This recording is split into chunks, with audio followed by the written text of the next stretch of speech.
We're on the sub-issue 2 on arranging custody. The sub-issue 2 is in or from the DISC.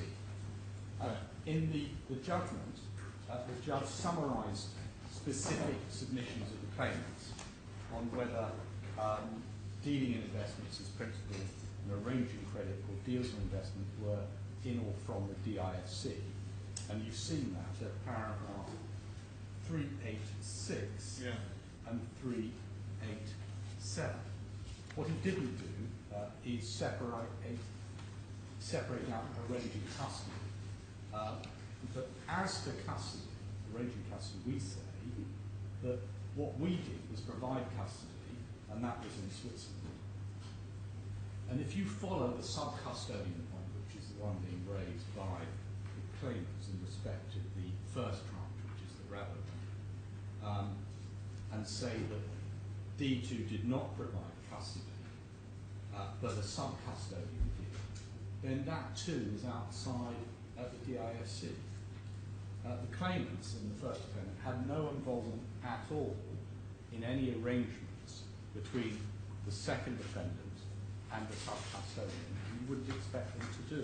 So we say that any custody was all within Switzerland, and we say that we didn't arrange custody with any third party in DISC, and the investments were held and operated in Switzerland. And we've dealt with this at paragraph 54 of our skeleton argument, so I don't really need to repeat where we are. The second big issue, first big issue, is what specified activities were we found to be carried on by the judge. That's four. The second is, were we carrying on those activities by way of business? By way of a business, that's a requirement. Yeah. If we go back to General 2.3.1, which is at G3, tab 92, at page 5635, we'll see the actual wording.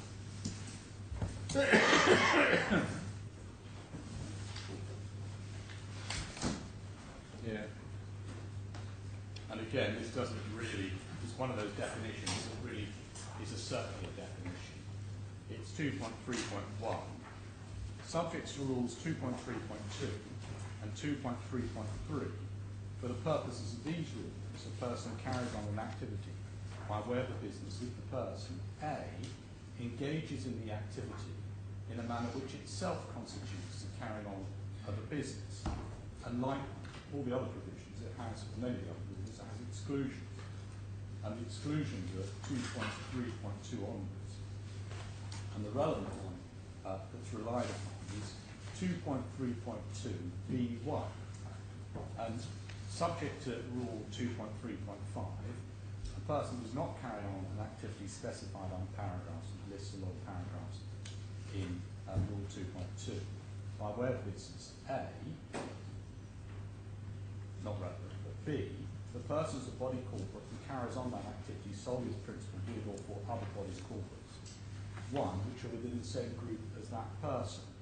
Now, it's a short construction point. I don't think it's the best of our points, and it was a point raised below and in the original skeleton argument. And for what it's worth, we set it out at paragraphs 56 to 58 of our skeleton argument. So I just invite your Lordships and Your Excellency to look at that.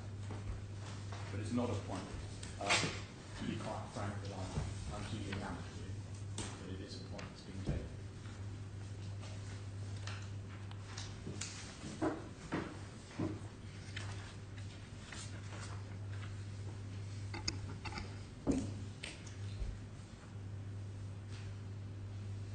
So you're asking us to read 57, 58, I am, yes. Yeah.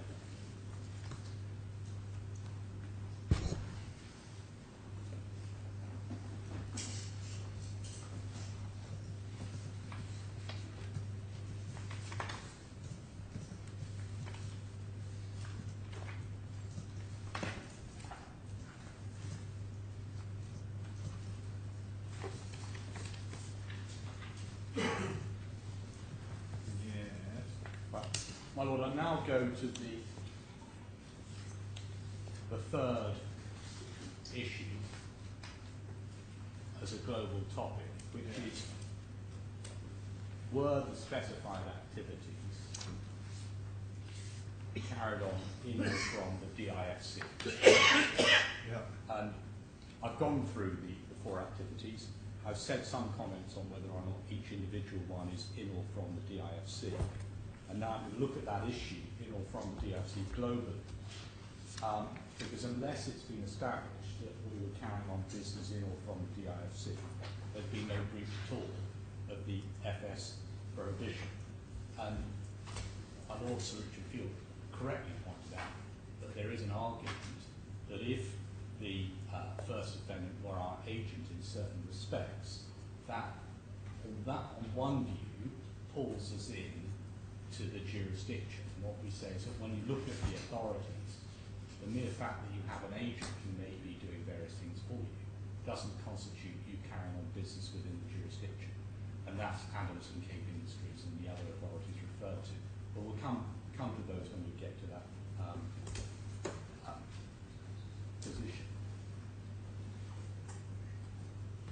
There's quite a few cases in the UK, either in the law reports or through decision notices published by the SCA and now, before that, the FSA, on breaches of the FS, what they call the FS prohibition, the financial services prohibition.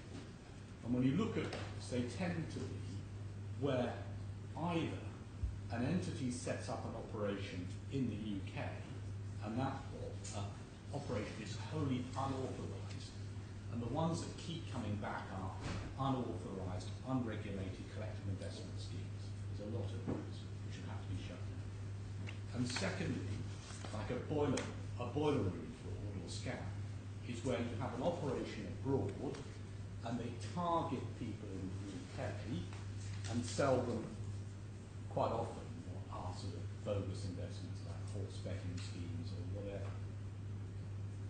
And in the vast majority of cases, and certainly the ones where they've actually brought fines and that sort of stuff. Could you just pull the microphone a little closer? Is it? I'm just having some difficulty hearing you this morning. Okay. Thank you very much.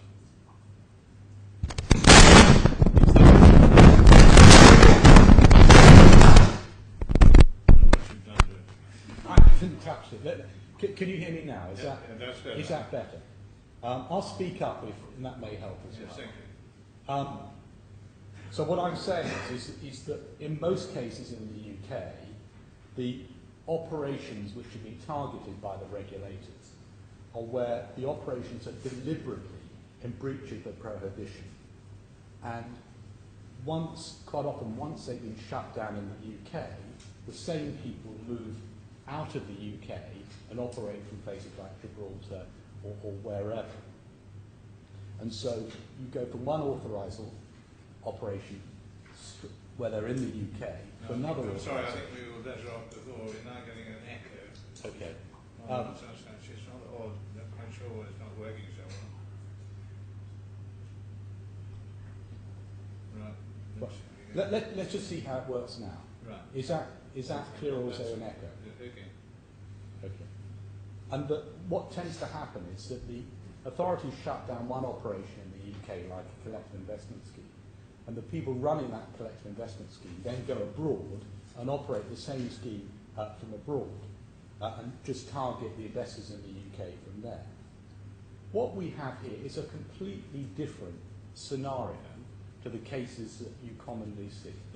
What you have is a well-respected Swiss bank that's been around since 1841.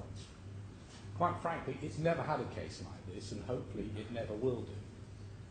And the last thing on Bank Sarasin-Alpen's mind would have been to breach any prohibition of any regulator in any jurisdiction, let alone the FS prohibition in the DIFC. And what we say, it's not enough for the claimants to say or to show that we carried out any one of those specified activities. There's two additional elements that need to be satisfied. The first is that we must have engaged in that activity in a manner which in itself constitutes the carrying on of the business. And we've looked at that provision, which is General 2.2.1 and General 2.3.1a. We've looked at those positions. The next element is that it must be carrying on that business in or from the DISC. And there's a third additional element, is that the activities in the DISC must form a significant part of the business activities. So actually you've got three elements rather than two. If we look at FSA against Framley, that's in the authorities bundle, tab 5, bundle 5, sorry, tab 36.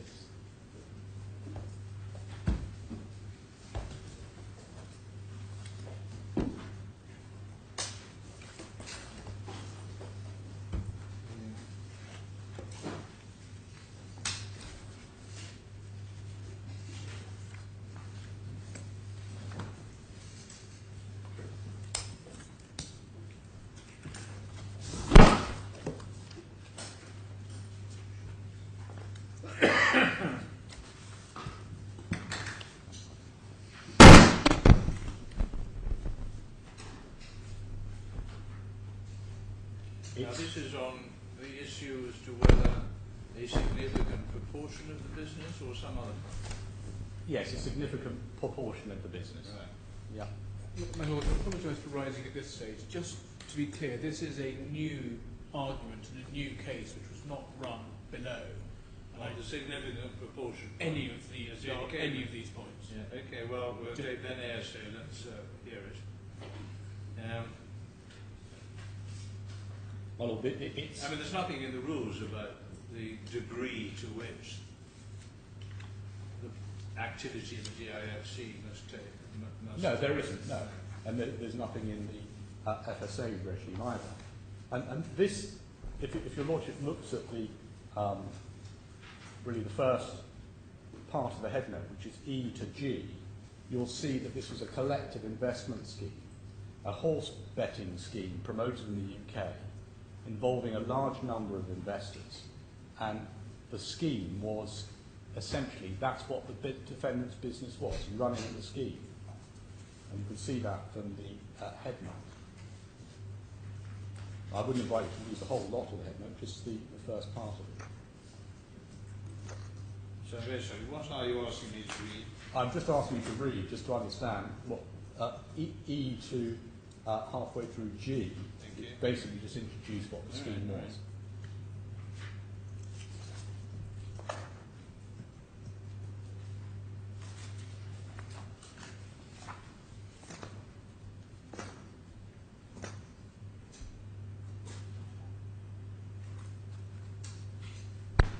Yeah, I understand. And then paragraph 52 to 53 is the core. At page 1459, the FSMA does not contain exhaustive description of what constitutes the carrying of a business within the UK.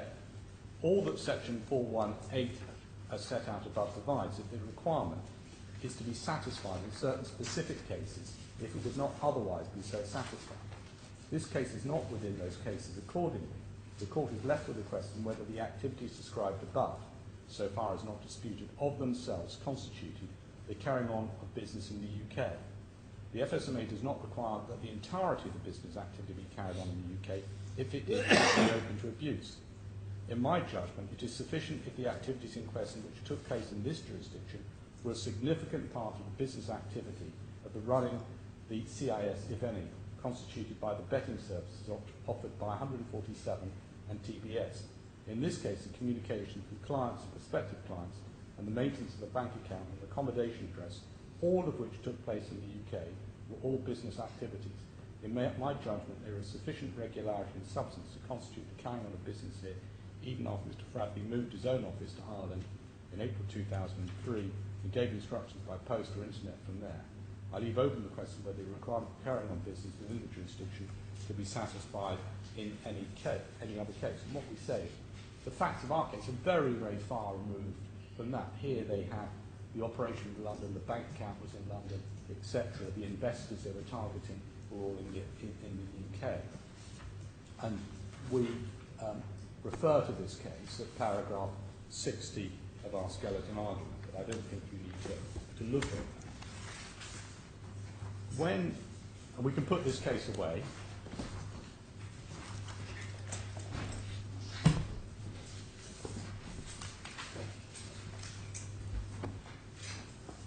When looking at the alleged activities in the DIFC, you need to focus on whether the activities relied upon by the claimants fall within the 4 specified categories of specified activities referred to in the judgment.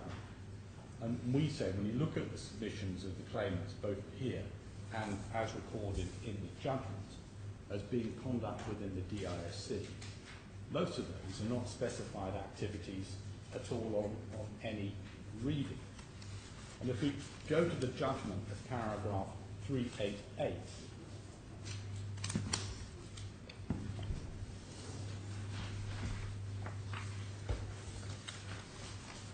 and 389, you'll see that what the judge has done is he has set out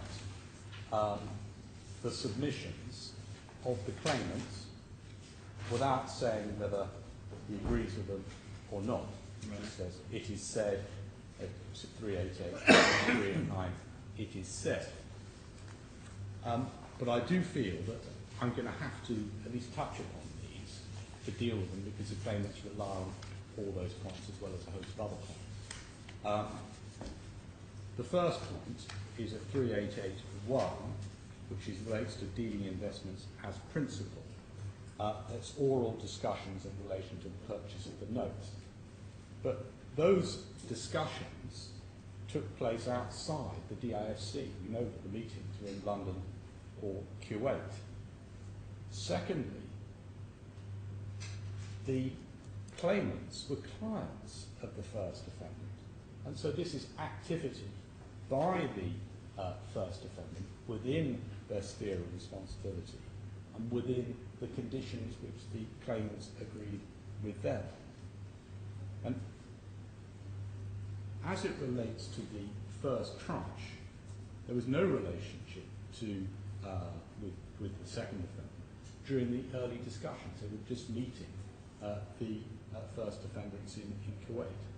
And what we say is discussions about the purchase of the note doesn't fall within any of the 4 financial activities as found by the judge as against us.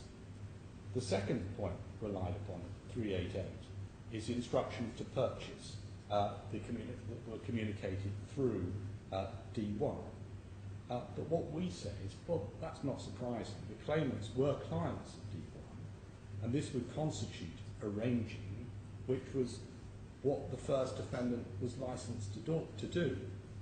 And the judge made no distinction between the activities performed by the first defendant for the claimants as their clients within the provisions of their license and what the second defendant was doing. And we say, again, the instructions to purchase investments themselves don't fall within any of the 4 specified activities. And then the third is the dispatching of the bank account statements. Well, dispatching of bank account statements doesn't constitute a financial activity itself.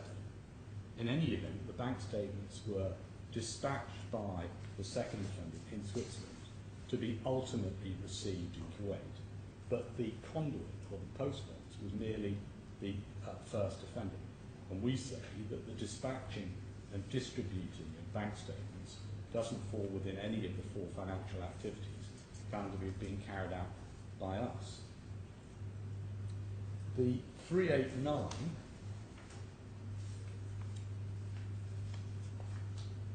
there's a long list of points at 389 which are relied upon by the claimants.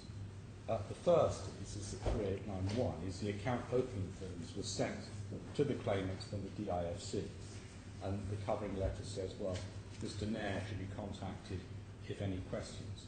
And we say that sending out of account forms is not a financial activity. It's purely an administrative task.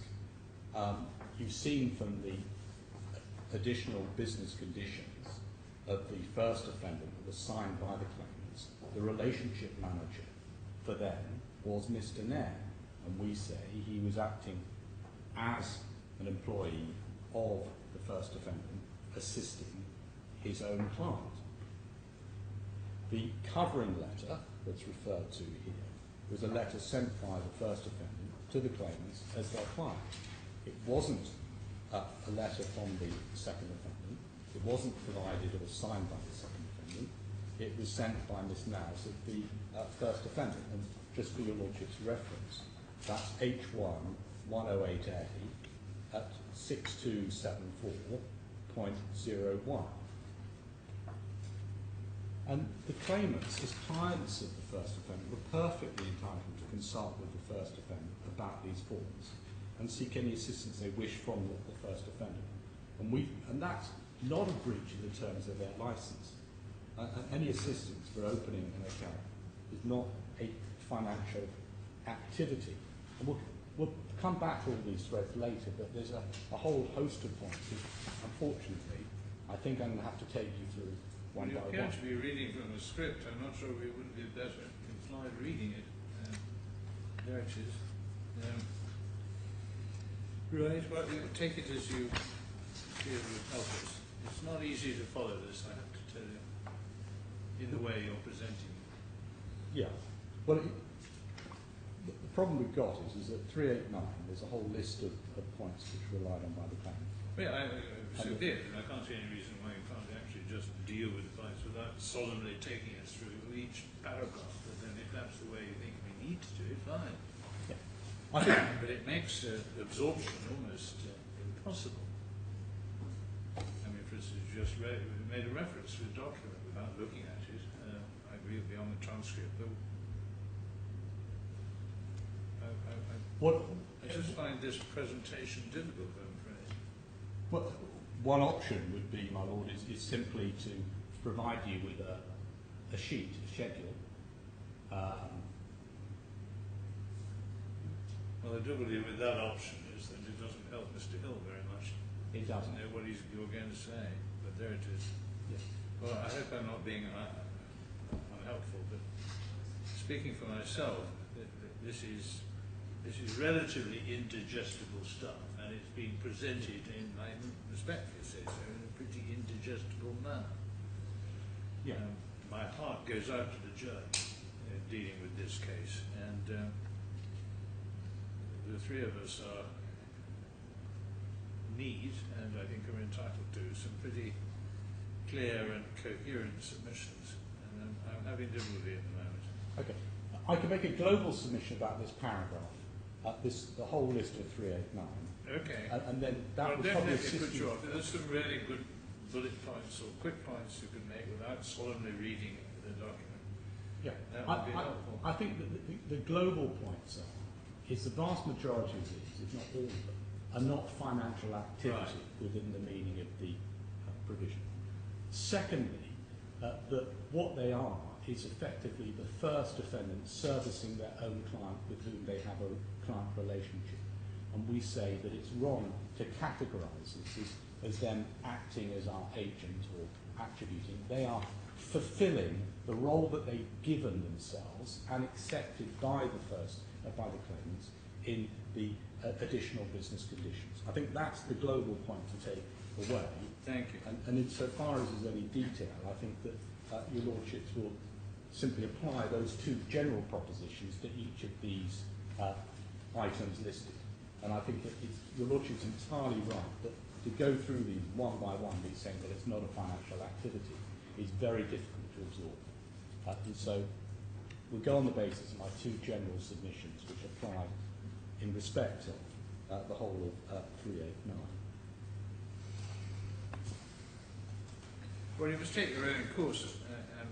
I'm just indicating my need to make sure I understand the points. Those submissions are extremely helpful. Yeah. If there are specific items in the list 1 to, gosh, how many? No, 16. There's 16. Yeah. Well, no, I think it's not sensible for me to go through one individually, because the two global propositions I wish to make apply to them.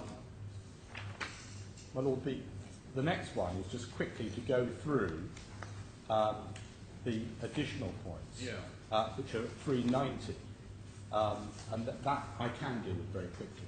At 390, at page 151, they say, well, all the bank statements were sent out of the DIFC by D1.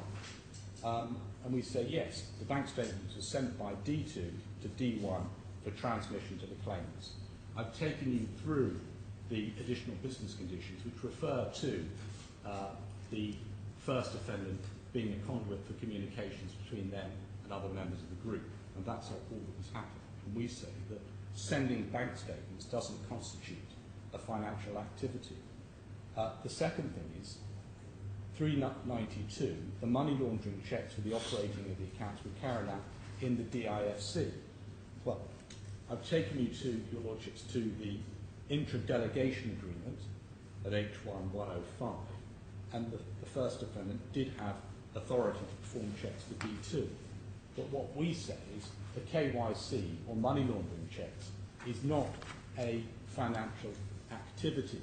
I'm sure that many people in this court have got a financial advisor, and that financial advisor, when he's placing business for other institutions, will carry out commonly the KYC or the money laundering checks for the financial institution, and then they would send back a report to the financial institution saying, this person is our client, this is the information we've got on him, we're satisfied the origin of the money is good.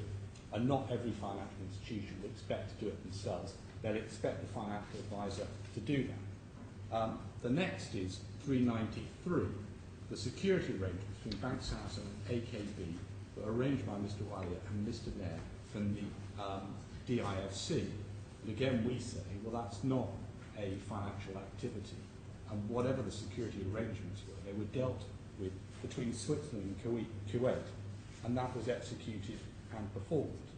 And insofar as there was any arranging, that's arranging by D1, which it was licensed to do.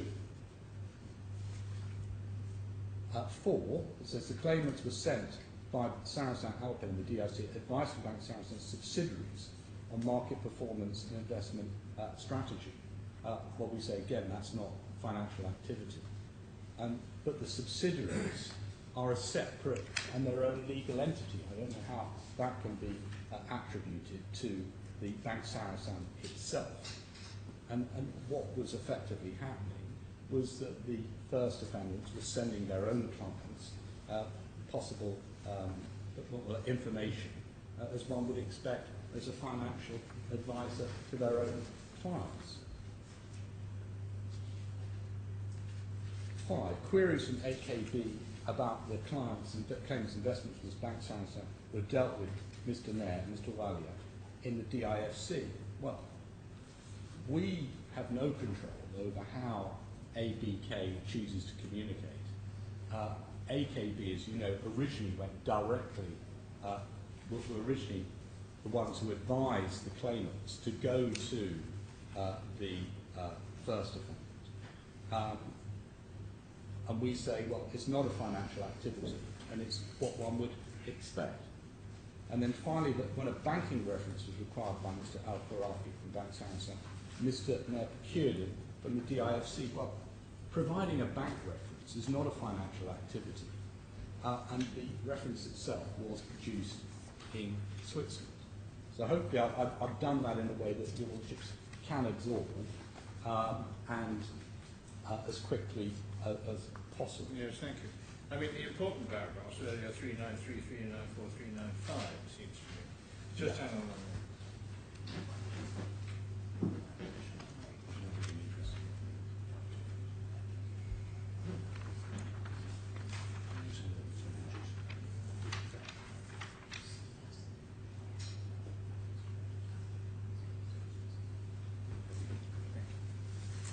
Yes, I'm trying this. In Appendix 3 to the claimant's submissions, effectively, we don't need to look at it. I'm just going to say they make the same points in a number of ways in places. It's not going to be constructive for me to go through all those points again because I think you've got the general propositions that I wish to make. And a lot of what they're saying repeats what's in paragraphs 390 and 389.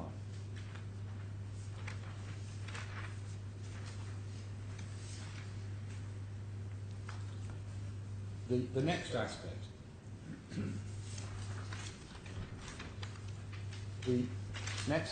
is that when looking at the alleged activities of the second defendant, you need to focus on whether the second defendant was carrying on business at the time the transactions were entered into. And so it is theoretically possible for your lordships to say, and your excellency to find, that when you look at the first tranche or the second tranche, the second defendant was not carrying on business at the time or carrying out any of the specified activities. But it may be different when you come to 2008. I'm just saying that what you need to do when it comes to analysing this case is to look at three tranches separately.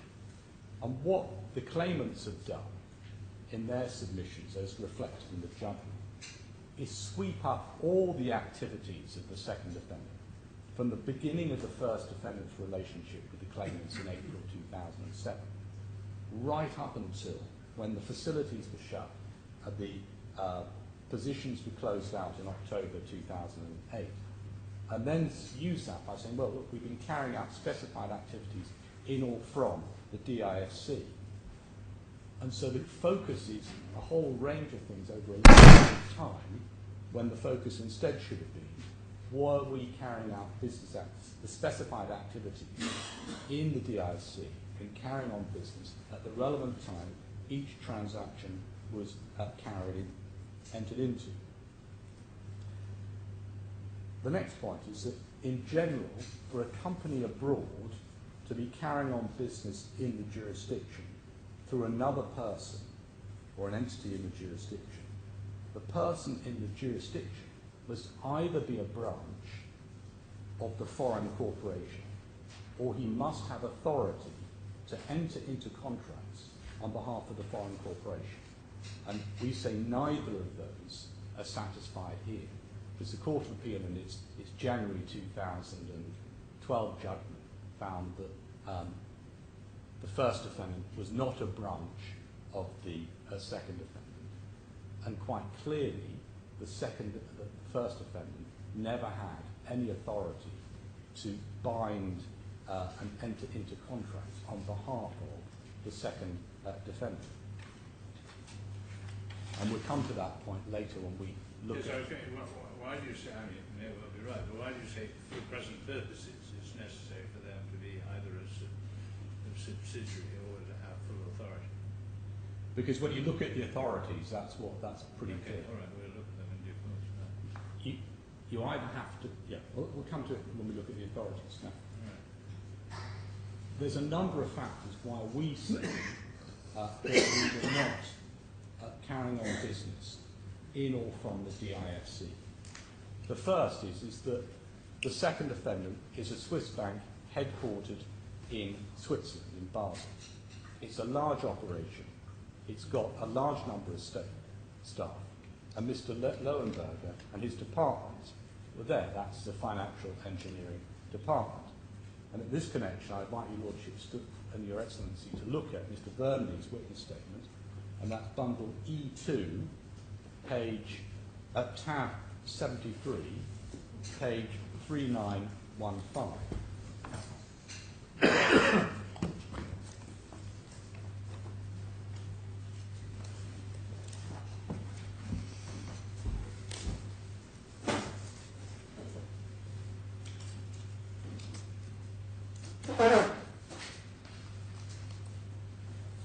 And we're looking at paragraphs 8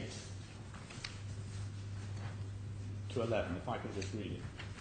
Bank Sarasin is a leading Swiss private bank established in 1841 It is a public limited company incorporated and organised under Swiss law, and it shares a listing on the Swiss exchange. I'm so sorry. Where are you reading? I'm looking at page 3915, paragraph I'm sorry, 8. my fault, yeah. Bank Sarasin-Alpen's majority shareholder was in early 2007 the Dutch Rabobank, which the bank enjoyed the highest qualification of credit status, AAA I'm rating. sorry, I'm interrupting again. I do apologize. With divider? With divider 73, No, it's my fault. Right. page 3915, Got it now. Yep. Thank you. measured by its core capital, Rabobank is one of the world's top 20 financial institutions. In July 2012, the sale of Rabobank's majority shareholding in Bank Sarasin to the Sapper Group was completed. Bank Sarasin is headquartered in Basel, Switzerland, and employs approximately 1,100 staff. At the relevant time of the subject of this dispute, in addition to its head office in Basel, the bank had 3 registered branches in Switzerland, Zurich, Geneva, and Lugano. And then moving on to paragraph 10, Bank Sarasin holds a full Swiss banking license, pursuant to which it is authorised to hold client assets, accept deposits, book investments, and provide credit. The bank is licensed and regulated by the Swiss Financial Markets Supervisory Authority. And then paragraph 11, the last 3 lines, regardless of how and by whom any potential client is introduced, in order to become a client of the bank, they must strictly comply with the bank's procedures for opening accounts in Switzerland. And 12, as I understand, has already been accepted by the court in these proceedings, the second defendant does not have a place of business or establishment need to buy DIFC in order to carry on any business or activity within the DIFC. That's obviously contentious because clearly that's the issue for you at this stage. The second point is not only is the Swiss bank headquartered in Switzerland, but it's fully licensed and regulated in Switzerland. And we say that's a striking feature which is very different from most of the prohibition, FS prohibition cases where you have an operation which is not licensed anywhere. We are dealing with a Swiss bank which is fully licensed in Switzerland and is complying with its license. The third point is that this Swiss bank is not targeting or dealing with customers resident in the DIFC. It's not like the boiler room operations that target the UK where they're going for UK customers in the UK. This is a situation where a Swiss bank in Switzerland, they are not targeting individuals within this jurisdiction. And all 3 claimants are resident and based in Kuwait. And there was no targeting of the claimants at all. In fact, they were with ABK, and from there, from ABK, they went on with their own accord to the first defendant. So it's not a targeting case which is very typical of this type of situation. Fourthly, there were no premises of the second defendant in the DIFC. We have no premises here. The premises of the first defendant were the first defendant's own premises, and it's not suggested that the second defendant was itself operating from or had premises or a place of establishment in the DIFC. And in this connection, I would like to refer to the judgment of the Court of Appeal of the 5th of January 2012, which is in bundle C2, tab 41, page 892-32. But it's paragraph 105 of that judgment. It may be tab 41 or 41A. Sorry? Which divider? Well, I think it's either 41 or there may be a 41A, but it's the numbering on the bottom is 982-00032. I'm sorry, that's...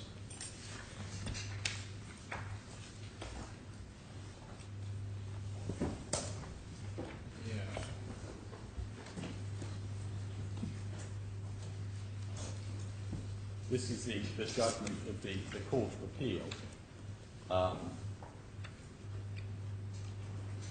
Well, I know that Sir David Steele was one of the members of the court on that. It's paragraph 105. You say that An objective assessment of what would have been the mutual understanding of a bank in Switzerland which conducted its foreign business in English and the person having C1's characteristics leads clearly in the opinion of this court to the conclusion that Brun would be mutually understood to mean an office of Bank Sarasin and to exclude a separate legal entity such as Sarasin-Alpen. And it's a clear finding that it's not a surprise that the first defendant was not a branch of the second defendant. And not only were the first defendant's premises, the premises in the DRC belonging to the first defendant, no part of those premises was set aside for the second defendant to operate from. The fifth point is that the second defendant had no employees in the DIFC. The employees that have been relied upon are Mr. Alia and Mr. Nair in particular, but they had their own employer. Their own employer was the first defendant who remunerated them. Neither were those two persons employees of the second defendant, nor any of the other employees of the first defendant, nor were they employed by the second defendant. The sixth point in looking at this issue globally is that the key agreements and transactions were neither signed or executed in the DIFC. If you look at our skeleton argument at paragraph 21,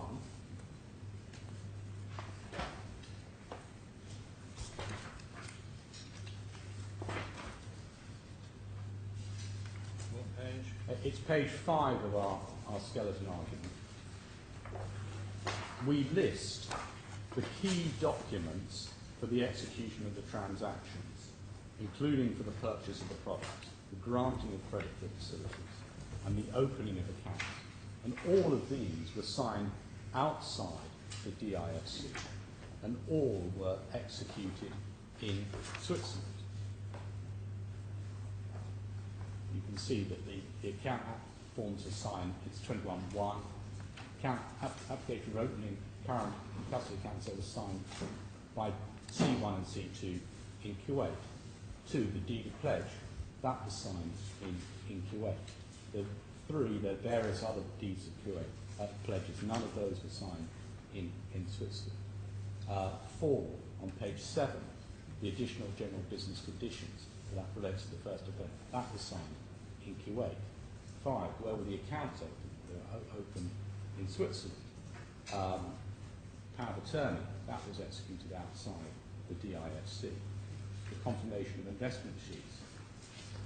And then right up to 9 would be the facility agreements, and they were signed either in London or they were signed in Kuwait. And the whole process for these transactions was outside the DIFC. If we look at bundle H1 113 6315,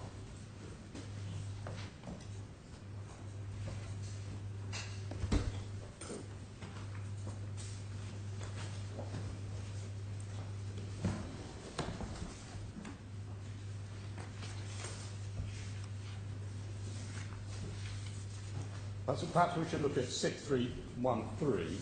So that's H1 tab 113, page 6315. And what you have there is an email from Mr. Nair to Mr. Tahar, sending out samples of the pledge, term sheets, investment proposals, etc.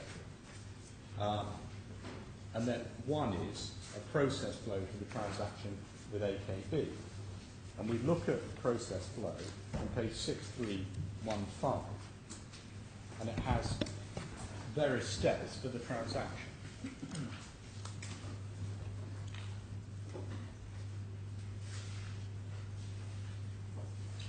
Now, if we go through the steps one by one, step 1, client account activated. Well, that happens in Switzerland. 2, Sarasin presents AA-rated Rabobank investment product. That happens in Switzerland and communicated in Kuwait or wherever the claimants are. 3, client to confirm availability, to confirm product suitability with a AB key. So there it's quite clear that it's the claimants themselves who are confirming suitability with their own bank in Kuwait, and that clearly would have been all in Kuwait. 4, client to confirm investment product trade with Sarasin. Well, the confirmation has to be received by Sarasin in Switzerland before anything happens. Client to sign enclosures, disclosures and pledge forms. Well, they were signed, as we know for that, in Kuwait. Next stage, Sarasin trades product on 3-week forward. That trading occurs in Switzerland. Payment and settlement at the end of 3 weeks. Well, the payment is received and the settlement is all in Switzerland. Sarasin confirmed pledge to client and ABK, well, they're both in Kuwait. Sarasin to transfer interest semi-annually to client's ABK account. Well, that's directly from Switzerland to ABK in Kuwait. Sarasin to transfer principal and maturity to client's ABK account. That's all in Switzerland.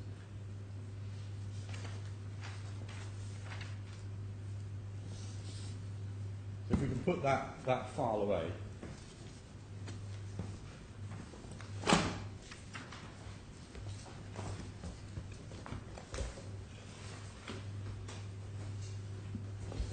So if your Lordship and Your Excellency look at the whole part of the transactions in relation to the second defect, or what it was to do, that took place in Switzerland.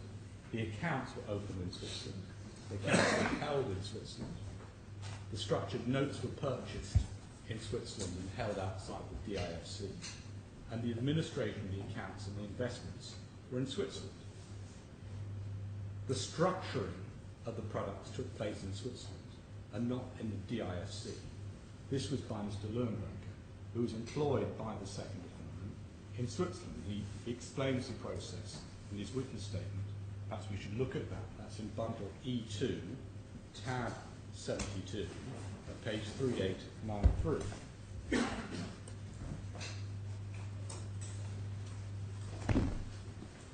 Give me the page again, please. Yes, it's 3893 and 3900. So if we look at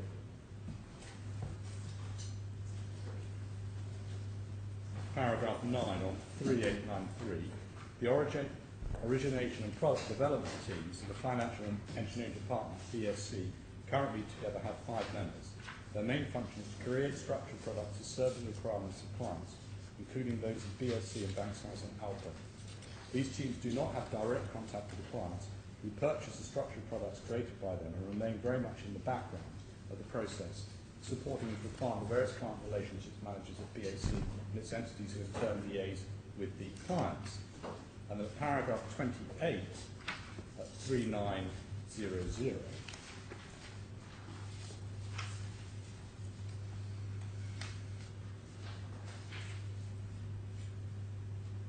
It says, I'm familiar with the AK products, having structured several of them myself. However, at the time of their creation, I was not aware of the identity of their purchasers, the claimants. And then, I don't think we need to read any more of his statement to that point. But then, the instructions for the products and their specifications were communicated and sent to Switzerland. And perhaps we should look at paragraph 29 for that. I'm not aware of any public offering or public distributing marketing of the AK products. In particular, so I'm not. Where are you reading now? It's paragraph 29, page 3900. Yeah. I'm not aware of any public offering or public distribution marketing of the AK products. In particular, I'm not aware of any form of advertising of the AK products aimed at the general public through any medium. The claimants communicated their investment requirements to us through BSA, and AK products were subsequently created for them by us. So it's only once instructions are communicated to Switzerland that these notes will be purchased, and they were purchased within Switzerland. And then finally on this point, if we can go back to your Lordship's judgment, we can put this file away. In bundle C2, tab 41A,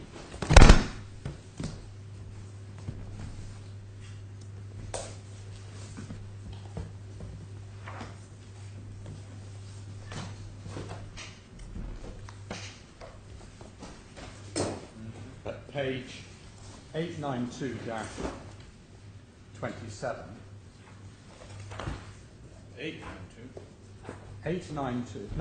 982, 27. Yeah. And this is the court's conclusion at paragraph 77. In our judgment, there was no performance of any part of the overall transactions within DRC, nor did the transaction call for any such performance. The transmission of pre-contractual messages cannot be relied upon as performance, nor can any subsequent communications for such communications as there were did not constitute performance in the sense of carrying out any transitional obligations. So we can put that away for now.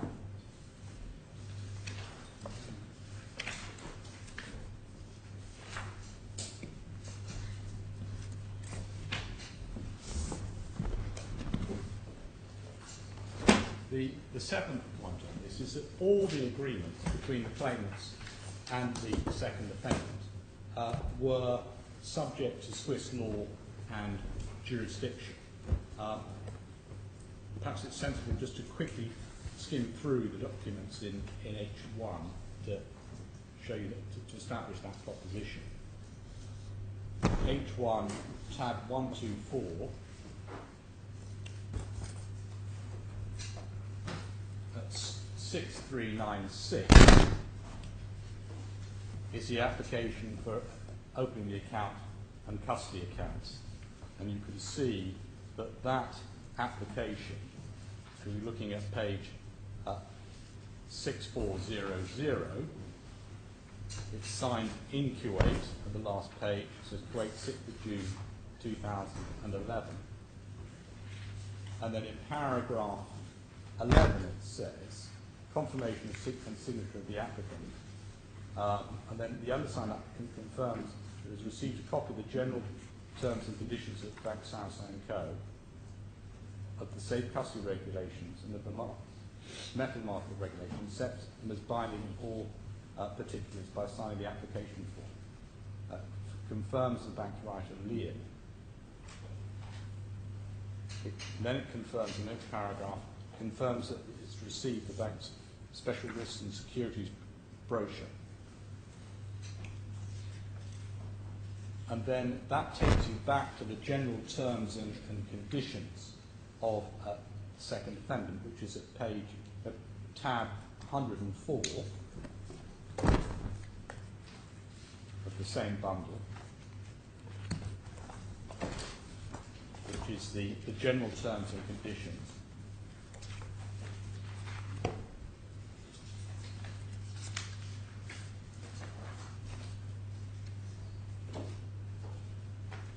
And we look at paragraph 18 on page 6251.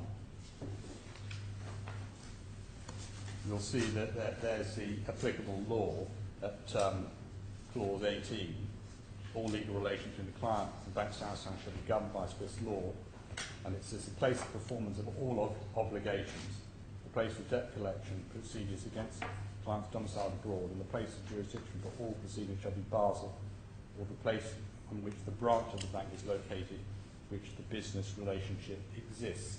And that, your Lordship may remember, that was one of the issues on the jurisdictional point, was does this mean that DIFC law applies? And they said jurisdiction merely on the basis of that, and you found no, they're not a branch, so this doesn't apply. So quite clearly Swiss law applies. And then the next document is the deed of pledge, which is tab 125 of this bundle.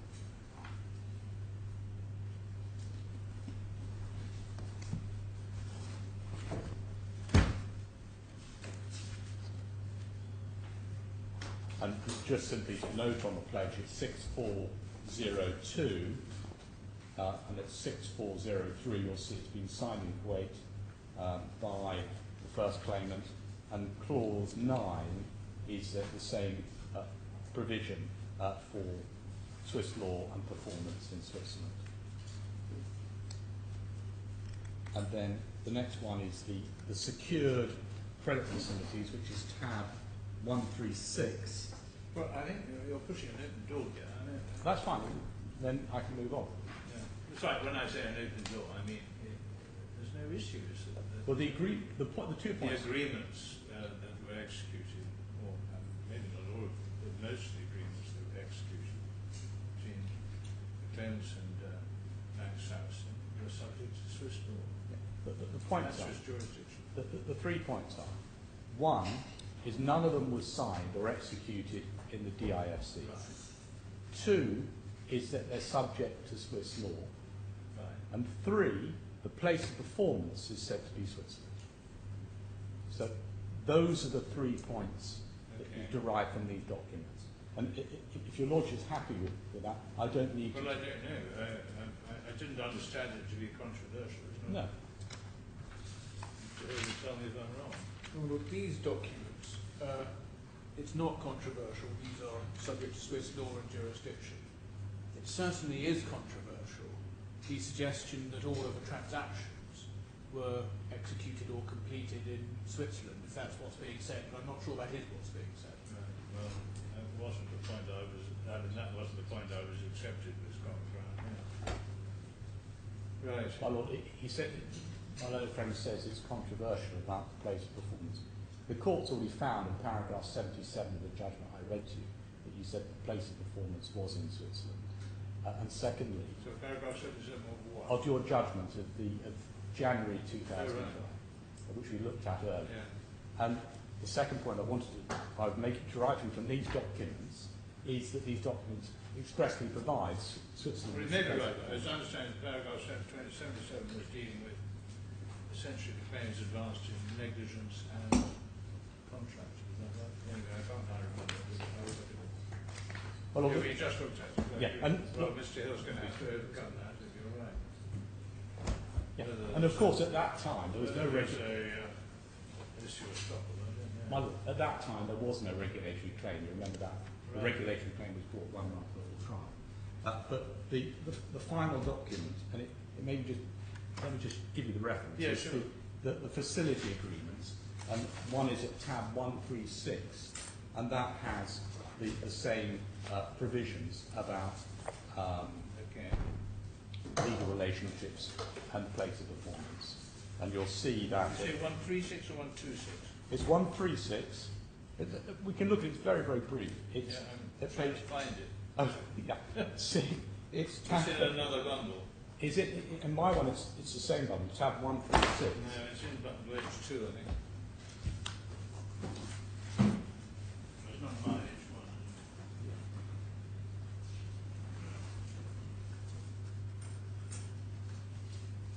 I don't think it's in either of them. My lord, it should start at page 6441. Which is in bundle H1. It should be the last document. So Yeah, that's what I thought. I was looking for it and I couldn't find it. No, you're quite right. It was hidden at the back. Thank you. I've got it now. Yeah. yeah. My lord, it's the facility agreement, Yeah. and you can see it's a credit facility for the first claimant, Mr. Rafed Khorafi, and the last page you can see 644. Availability of the credit facility. It lists the additional contractual principles, and then it has the same governing law and jurisdiction. Thank you very much. My apologies.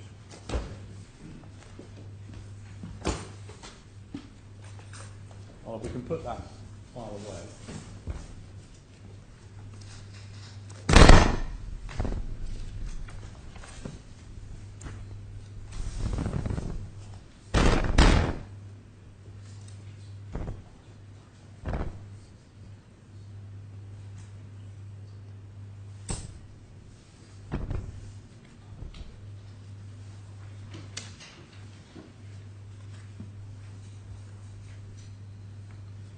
the key point to derive from these points, and just tying it in together just at this stage, is that everything between the second defendant and the claimants was outside the DFC.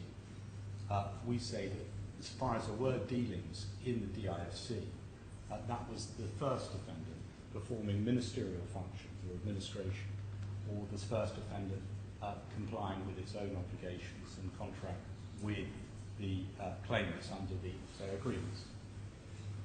Moving on, the eighth point on this issue is that any meetings with the claimants in the relevant period, firstly, were not with the second defendant, but they were with the first defendant.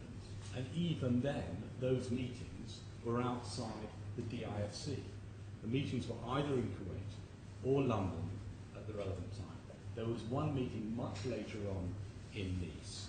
There was a meeting in July 2007 at Alpen Capital's offices. That was after the first tranche was purchased. That was primarily to deal with something completely different, which was a personal loan to the first claimant of $40 million.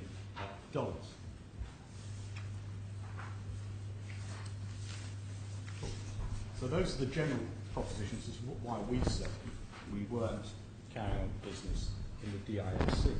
But I do have to deal with the point raised by Sir Richard Field, which is, well, the judge has found that you were carrying on business primarily through Mr. Nair. And the judge said, effectively, they were agents. And the judge relied very heavily on the fact that in certain documents he's referred to as the client relationship manager. No. And I need to deal with that. It's true, he is referred to as a client relationship manager on some of the documents, but he's also referred to as a client relationship manager from the very beginning in the additional business conditions between the first defendant and the claimants. The person who's named as a client relationship manager is Mr. Nair. So he is their client relationship manager as an employee for the first defendant. And you also, when you look at Mr. Nair's conduct, which is heavily relied on by the judge, you need to look at what was Mr. Nair doing. What Mr. Nair and the first defendant were doing is they were advising and servicing their own clients. It's true that Mr. Nair was used as a mode of communication between the claimants and the second defendant. And that's provided for in the additional business conditions, which refer that paragraph 3.2, which says we can be used as a means of communication between the client and D2 or other parts of the group. But it doesn't mean that the first defendant was the agent of the second defendant for the purposes of the specified activities as found by the judge. As you look at it, the first defendant had its own business, an operation in the DIFC. It was doing what it was authorised to do, including advising. And it had, on the first defendant's case, as we said, that all they were providing was generic advice, but they were the advisors. They were these people's clients. And that separate relationship is reinforced by the additional general business conditions of the first defendant. And we've been through those key provisions. But the relationship between us and the claimants is governed by quite separate arrangements. And we've seen them. They're set out in the application forms. They're set out in the credit facility agreements. They're set out in the pledges. And we say that wasn't an advisory relationship. The advisory relationship is the one that lay between the first defendant and the claimants.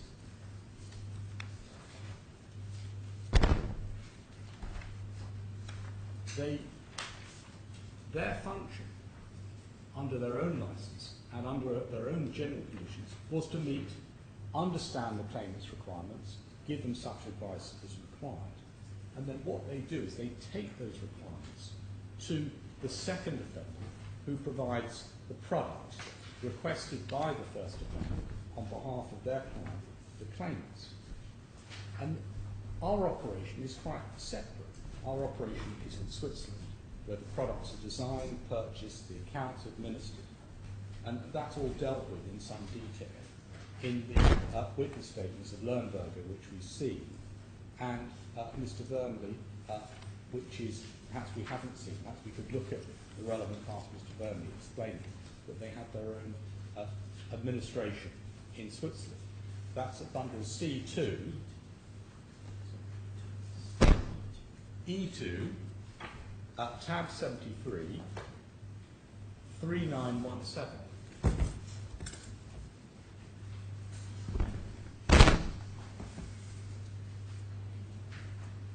We start at paragraph 23.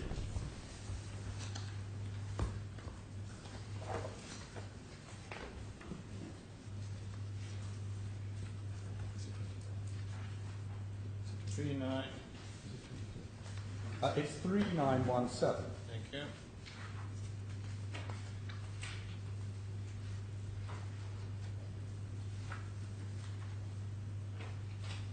And if your Lordship read to yourself, really, 23 to 25.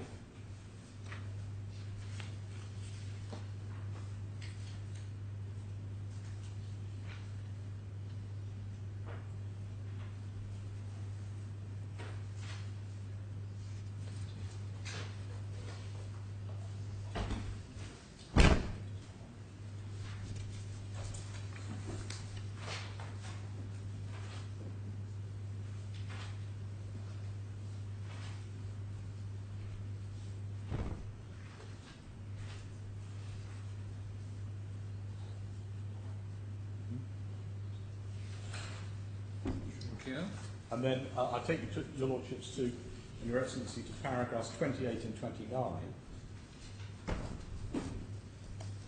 28. The bank had established a due buy desk in Switzerland comprising bank employees in both Zurich and Geneva. The to buy desk received and actioned instructions from Southern Harrison of potential new clients or requests for additional services from existing clients introduced by Sarasin-Alpen. It actually supervised and administered the centralised account opening compliance, order processing, and account opening procedures. And then he says, 29, in 2007-2008, I and my team were responsible for legal and compliance supervision of the Dubai desk, and among other functions, we checked and approved every new client introduced by Sarasin-Alpen, including the claimants. We could put that file away.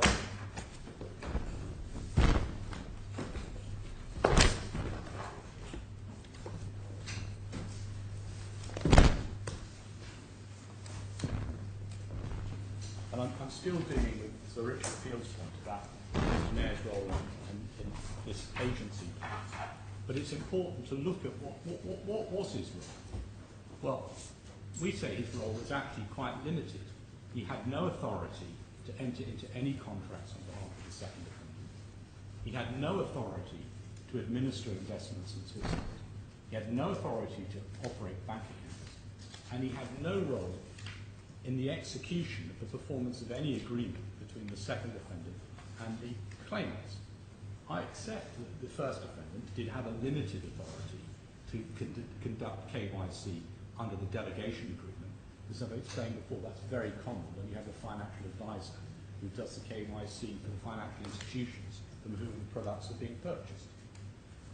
He did act as a means of communication between the claimants and the second defendant. He was a point of contact, but that's provided in clause 3.2 of the additional business conditions.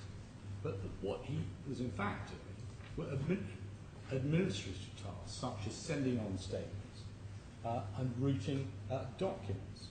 And you mustn't confuse the acts that he did qua employee of the first defendant with the acts he may have done on behalf of the second defendant. As I said, the claimants were the clients of D1, where the advisory relationship was. And in order to advise their clients properly, the first defendant did need to do various things, It needed to advise the clients, provide them with information, and understand what their requirements were. And looking at it from our perspective, we're not privy to all the communications between the first defendant and the claimants. We didn't attend any of the meetings with the claimants. And that's not surprising because